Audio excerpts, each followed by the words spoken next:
And so let's play through here. Find your spot on the map. This is our wind chill forecast now until 5 p.m. Coldest conditions do look to present themselves up along US 10 today. And then the further inland and south that you travel, the warmer conditions are going to be closer towards Kalamazoo, but nobody is being left untouched from these bitter, cold, dangerous temperatures, right?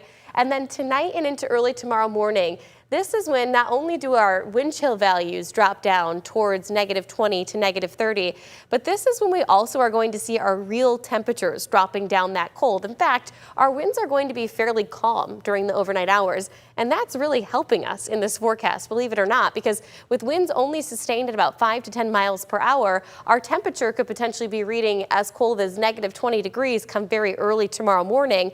But with that calm of a wind, it's not changing our feels like conditions by a ton. So that's fantastic news.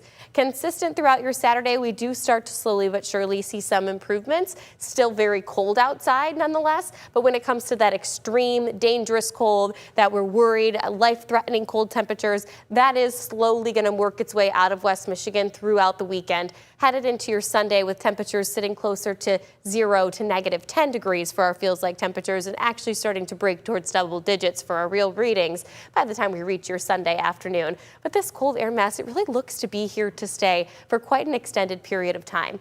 Now, you may be asking yourself, okay, what are our record coldest temperatures? Well, -24 degrees. We've been talking about that one for Grand Rapids all week long. That was set back in 1899. Muskegon actually has made it to -30 degrees that same year, 1899. And then Holland, -24, Kalamazoo, -22.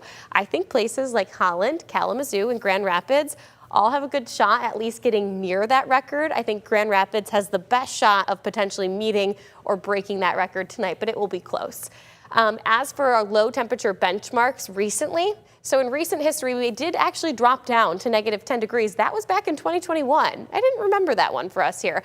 But I do remember in 2019 that polar vortex sinking all across the state, and that brought Muskegon's temperature down to -10 degrees. That was back in 2019. The last time that we've been to -15 degrees, which I have a fair amount of confidence that Grand Rapids will drop down to at least -15 degrees, that was February 4th of 1996.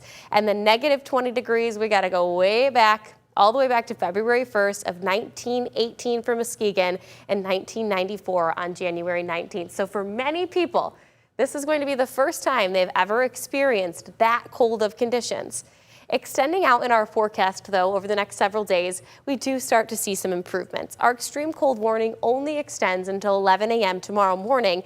And then after that, of course, the National Weather Service will reassess things, see if it's necessary. Maybe another cold air advisory could be possible throughout the extended forecast. But I think as of right now, when it comes to the very dangerous conditions, that is really concentrated to tonight and into early tomorrow morning.